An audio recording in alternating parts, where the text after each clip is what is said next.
الرجیم بسم اللہ الرحمن الرحیم یا ایہا الذین آمنوا لا تبطلوا صدقاتکم بالمن والأذى صدق اللہ العظیم۔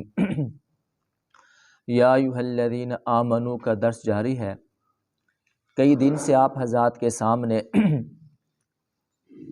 اللہ تعالیٰ کا یہ قول، یہ فرمان، اے ایمان والو اپنے صدقات کو احسان جتلا کر، تکلیف پہنچا کر، لوگوں کو دکھاوا دکھا کر اپنے عمل کو ضائع مت کریں۔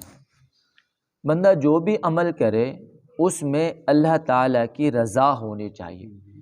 ہر عمل اخلاص کے ساتھ کیا ہوا اللہ تعالیٰ کی بارگاہ میں قبول ہوتا ہے۔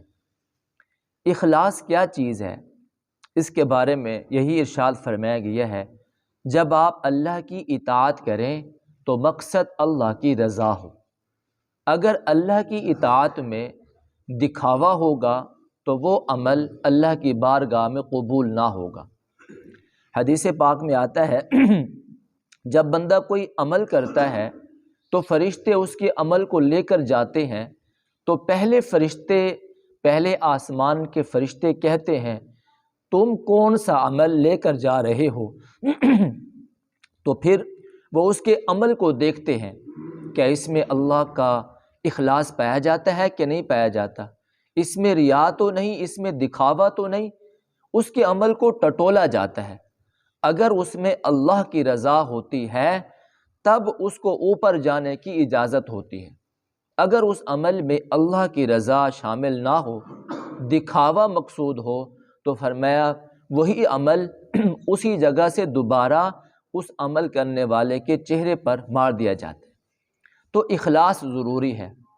حدیث پاک میں اخلاص کی اہمیت اور فضیلت کو یوں بیان کیا گیا۔ آپ صلی اللہ علیہ وسلم نے ارشاد فرمایا الخلق کلہم ہالکون الا العالمون، فرمایا سارے انسان ہلاک ہونے والے ہیں مگر علم والے ہلاک نہیں ہوں گے۔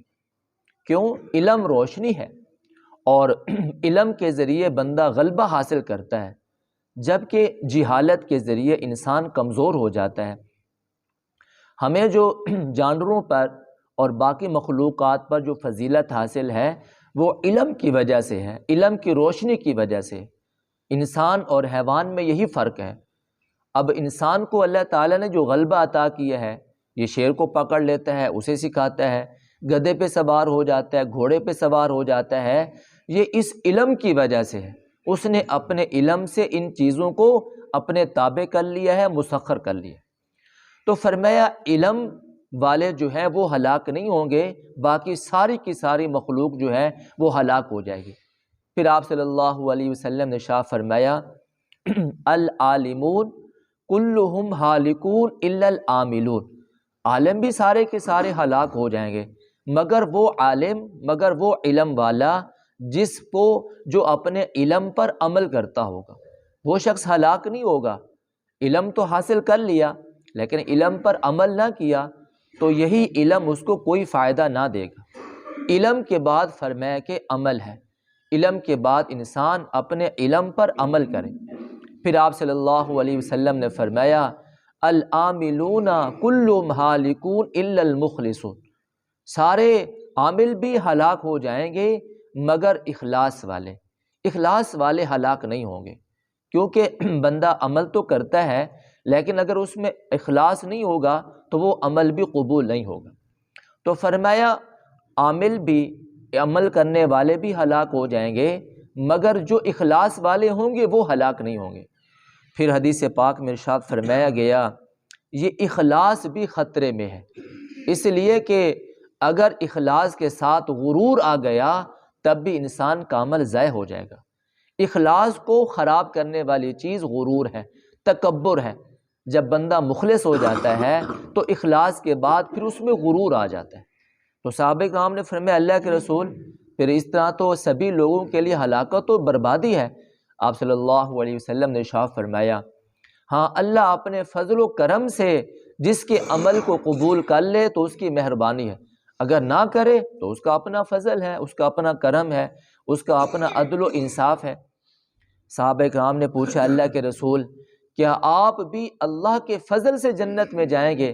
سرکار دو عالم صلی اللہ علیہ وسلم نے فرمایا اللہ مجھے ہمیشہ اپنی رحمت کے سائے میں رکھے گا۔ تو مطلب یہ ہے اخلاص انسان کے عمل میں ضروری ہے۔ حدیث پاک میں آتا ہے دنیا میں 3 افراد ایسے ہیں جو قیامت کے دن بڑے بڑے اعمال لے کر آئیں گے، لیکن اللہ کے ہاں ان کی کوئی وقعت نہیں ہوگی، کوئی اہمیت نہیں ہوگی، کیونکہ وہ بڑے سے بڑا عمل بھی دکھاوے کے لیے ہوگا۔ سب سے پہلے عالم کو بلایا جائے گا، اللہ تعالیٰ پوچھیں گے اے میرے بندے تو نے میرے لیے کیا کیا؟ وہ کہے گا پروردگار میں نے علم سیکھا، علم سیکھنے کے بعد لوگوں کو علم سکھاتا رہا، یہ سب کچھ میں نے تیرے لیے کیا، تیری رضا کے لیے کیا، تاکہ تو مجھ سے راضی ہو جائے۔ اللہ تعالیٰ فرمائیں کہ تیرا علم کا حاصل کرنا اور پھر لوگوں کو سکھانا اس وجہ سے تھا کہ دنیا کے اندر تجھے شہرت ملے، تجھے عزت ملے، لوگ تیرے بارے میں کہیں کہ وہ بڑا عالم ہے۔ وہ سب کچھ تمہیں دنیا میں مل چکا، اب تیرے علم کا اور عمل کا میرے پاس کوئی اجر نہیں ہے۔ اللہ تعالیٰ فرمائیں گے اسے جہنم میں ڈال دو۔ پھر سخی کو لایا جائے گا، اللہ تعالیٰ فرمائیں گے اے میرے بندے تو نے میرے لیے کیا کیا؟ وہ بندہ کہے گا، وہ سخی کہے گا مولا مدرسہ بنوایا، مسجدیں بنوائی، لوگوں کی خدمت کی، آپ نے مجھے مال دیا، سب کچھ میں نے آپ کے راستے میں نچھاور کر دیا۔ اللہ فرمائیں گے تو جھوٹ بولتا ہے، تیری سخاوت، تیرے مدرسے اور تیرے مسجدوں کے بنوانے کا مطلب دنیا میں دکھاوا تھا کہ لوگ تجھے سخی کہیں، بادشاہ کہیں، نیک آدمی کہیں، 100 دنیا میں تجھے سخاوت کا ثواب مل گیا، تیری شہرت بھی ہو گئی، اب آخرت میں تیرے لیے کوئی اجر و ثواب نہیں ہے۔ تو اللہ تعالیٰ فرشتوں کو حکم دیں گے اسے بھی جہنم میں ڈال دو، ایسا شخص بھی جہنم میں ڈال دیا جائے گا۔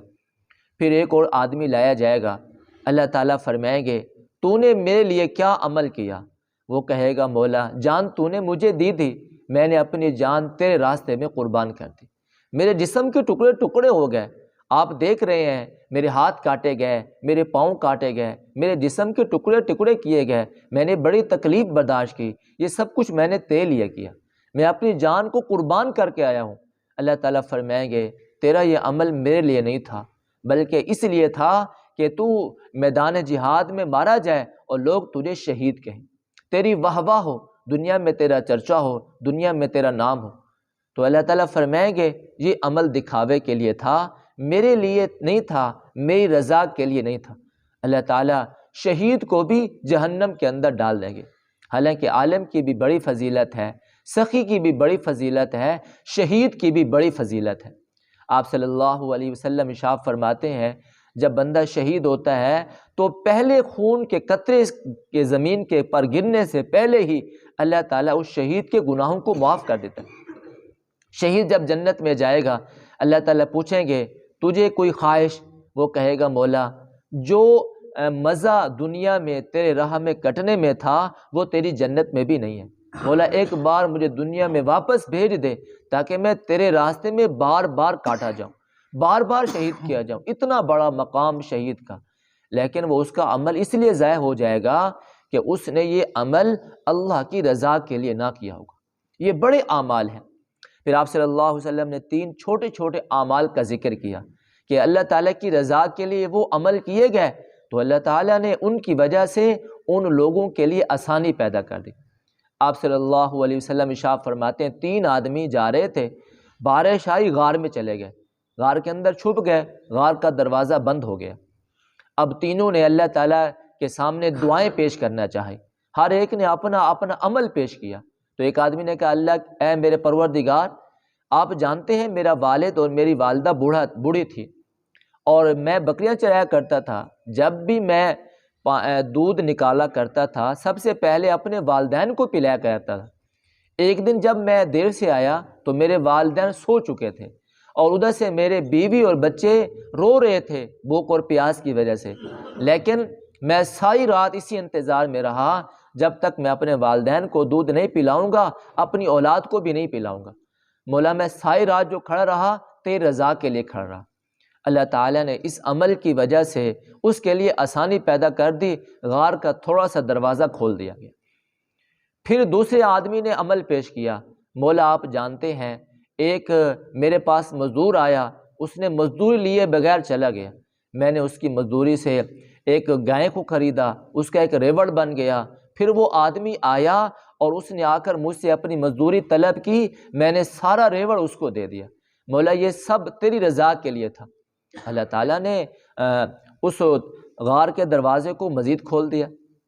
پھر ایک اور آدمی نے اپنا عمل پیش کیا، مولا آپ جانتے ہیں ایک دفعہ ایک عورت میرے پاس آئی اور وہ مجبور تھی، پیسے مانگنے کے لیے آئی، اپنی ضرورت کی وجہ سے آئی، لیکن میں نے اسے کہا میں گناہ کروں گا۔ جب میں گناہ کرنے کے لیے تیار ہو کر بیٹھ گیا تھا، اس نے کہا اللہ سے ڈر، میں کوئی گناہ گار خاتون نہیں ہوں، بدکار نہیں ہوں، میں تو صرف ضرورت کی وجہ سے یہاں آئی ہوں، لہذا میں یہ گناہ نہیں کروا سکتی۔ مولا میں نے اسے چھوڑ دیا، میں نے گناہ نہ کیا، صرف اور صرف تیری رضا کے لیے کہ میرا مولا مجھ سے راضی ہو جائے۔ تو اللہ تعالیٰ نے ان تینوں کو ان کے انفرادی عمل کی وجہ سے، جو عمل اللہ کی رضا کے لیے کیا گیا تھا، اللہ تعالیٰ نے انہیں اس مشقت سے، اس تکلیف سے بچا لیا۔ تو ایک طرف بڑے بڑے اعمال ہیں لیکن اس میں ریا ہے، اور دوسری طرف چھوٹے چھوٹے عمل ہیں لیکن اس میں اخلاص ہے۔ اخلاص کی بدولت اللہ تعالیٰ نے ان کے لیے آسانی کو پیدا فرما دیا۔ بہت سارے واقعات ہیں۔ مولانا اشرف علی تھانوی صاحب اور مولانا سید حسین احمد مدنی رحمۃ اللہ علیہ بڑے اللہ والے تھے، دونوں کی خانقاہیں تھیں۔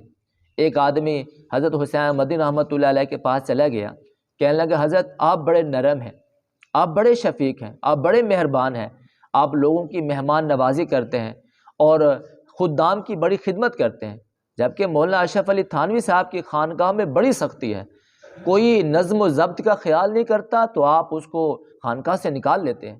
اب میرے جیسا کوئی آدمی ہوتا تو میں کہتا واہ واہ، میں تو واہ واہ ہوں، لیکن آپ نے فرمایا بھائی وہ سرجن ڈاکٹر ہیں، وہ بڑے عالم ہیں، وہ بڑے سمجھ والے ہیں، میں تو ایک کمپاؤنڈر ہوں، میں تو صرف زخم پر مرہم لگاتا ہوں، اور جب زخم پہ مرہم لگاتا ہوں تو لوگ مجھے دعائیں دیتے ہیں، حالانکہ جب زخم ٹھیک ہو جاتا ہے تو پھر حقدار دعا کا جو ہوتا ہے وہ سرجن ہوتا ہے۔ تو آپ نے اپنی طرف اس کمال کو واضح نہیں کیا کہ یہ کمال میری وجہ سے ہے، بلکہ عارضی اختیار کی اور اخلاص والا عمل بتایا۔ ایک مرتبہ سے عطا اللہ شاہ سے بخاری رحمۃ اللہ علیہ حضرت حکیم الامت مولانا اشرف علی تھانوی صاحب کے پاس جانے لگے تو آپ نے ساتھ میں ہدیہ بھی لے لیا۔ تو آپ کو کسی آدمی نے بتایا کہ مولانا اشرف علی تھانوی صاحب رحمۃ اللہ علیہ پہلی ملاقات میں ہدیہ قبول نہیں کرتے، لہذا وہ آپ کا ہدیہ قبول نہیں کریں گے۔ حضرت نے فرمایا میں ہدیہ دے کر رہوں گا، میں ہدیہ قبول کروا کر رہوں گا۔ سید عطا اللہ شاہ سے بخاری رحمۃ اللہ علیہ تھانہ بھون پہنچ گئے، رات کو قیام کیا، صبح کو حضرت سے ملاقات ہو گئی تو حضرت نے فرمایا آپ کون ہیں؟ فرمایا میں عطا اللہ ہوں۔